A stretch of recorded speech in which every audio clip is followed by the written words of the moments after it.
IIT JEE, ये सुनते ही क्या आया आपके माइंड में? काश मेरा भी हो जाता यार, बिल्कुल लाइफ सॉर्ट ही हो जाती। 2-3 साल की मेहनत थी, इतना हेफ्टी पैकेज, उसके बाद कोई दिक्कत नहीं, परेशानी नहीं। Where has this come from? ये कहाँ से आया हमारी सोसाइटी में?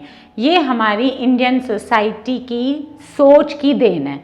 हमारे हिंदुस्तानी पेरेंट्स हमेशा बच्चा पैदा होते ही जी इसको IIT में करा देंगे तो बस लाइफ सॉर्ट है, मेरा बेटा इंजीनियर बनेगा। I don't know why this bent of mind is still there after so many years of independence. माना IIT बहुत अच्छी चीज़ है, बट कभी भी पेरेंट्स ये एनालाइज नहीं करते कि IIT में कितने बच्चे अपेयर हो रहे हैं। 14 से 15 लाख बच्चा, और उसमें से सिलेक्शन रेट क्या है? Selection rate is 1%। 1% बच्चा IIT में जाता है, और उस 1% में भी सबको अपनी चॉइस की स्ट्रीम नहीं मिलती। What about the 99% of the students? Why every parent wants कि उनका बच्चा उस टॉप 1% में हो? क्या अगर वो उस टॉप 1% में नहीं है तो we won't love the child? क्या उस बच्चे की वर्थ खत्म हो गई? अगर वो उस 1% में नहीं लाई करता कि वो IIT में सिलेक्ट हो जाए, तो क्या उस बच्चे की कोई वर्थ नहीं है? देखिए बच्चे, PCM itself is not bad combination. Physics, chemistry, maths, they are beautiful subjects. मैं खुद फिजिक्स पढ़ाती हूँ, I love physics. But अगर हम PCM सिर्फ ये माइंड में रख के लें कि हमें IIT जेई में ही जाना है, फिजिक्स समझ आए या ना आए, क्वेश्चंस रटो, लास्ट ईयर्स के पेपर्स रटो, बट जाना जेई में है. Why this bent of mind is there?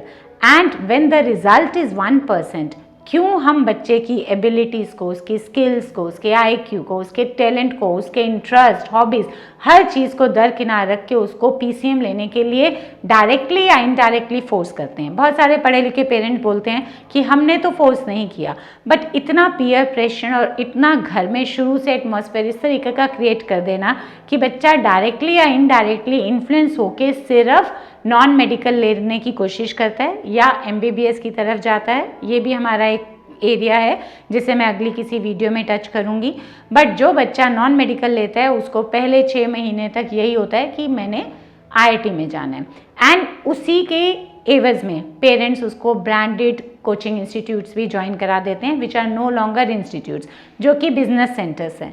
और अब क्या होता है? अब बच्चे की दौड़ शुरू होती है, स्कूल, स्कूल से कोचिंग सेंटर, कोचिंग सेंटर से ट्यूशन, स्कूल में कुछ और चल रहा है, कोचिंग सेंटर में कुछ और चल रहा है। Ultimately what happens? Ultimately the result is child does not land up anywhere. Now my question is कि ये जितने भी कोचिंग इंस्टीट्यूट्स हैं ये उस 1% स्टूडेंट्स को केटर क्यों कर रहे हैं? जिस टीचर से आप फिजिक्स, केमिस्ट्री, मैथ्स की ट्यूशन रखेंगे तो वो टीचर बोलेगा जी मैं जेई के लेवल का पढ़ाता हूँ। पेरेंट की एक्सपेक्टेशन भी है कि सर आप जेई के लेवल का पढ़ाते हैं, मैम आप जेई को केटर करते हैं। Y? The main thing is, what about the rest 99% of the students? Why doesn't we put the board that will cater to those who do not clear IIT? IIT JEE is not the end of the life. If you do not clear IIT JEE, it is very fine because it is not necessary कि you should be in the top 1%. You rest 99% बच्चे क्या हमारे worthless हो गए हिंदुस्तान के, जो JEE में नहीं जा पाते? 14-15 लाख बच्चा जो कि नॉन मेडिकल लेता है, अगर वो जेई में नहीं जा पाता तो क्या वो बच्चे लाइफ में कुछ नहीं करते? बिल्कुल करते हैं। It's a wrong hyped philosophy. Basically इस माइंडसेट को चेंज करना पड़ेगा कि अगर जेई नहीं तो कुछ नहीं। बहुत सारे बच्चे डिप्रेशन में भी आते हैं, कोटा में फैक्ट्रीज खुली हुई हैं। We need to find a solution for this. हमें उन 99% बच्चों के लिए सोचना है जो कि जेई में नहीं जाते, but they themselves are unique special students.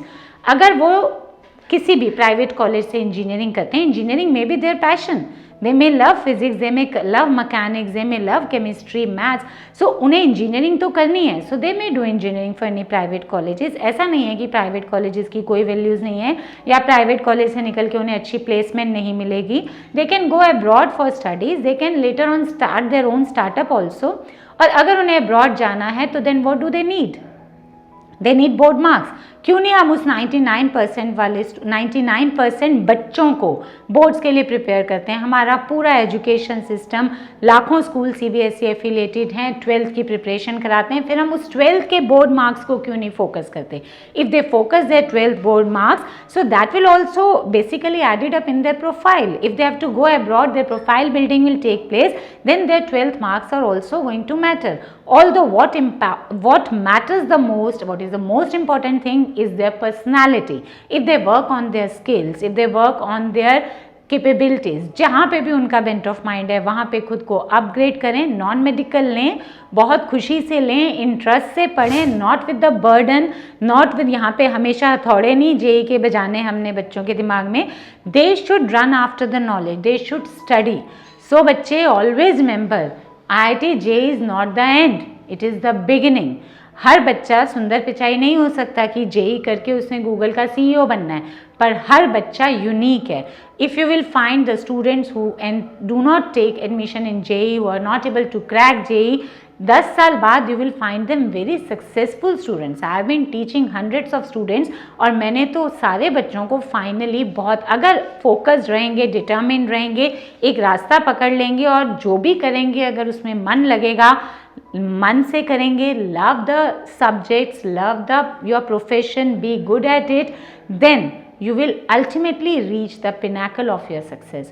So बच्चे, do not be depressed if you don't crack JEE, if you don't score well in the JEE mains.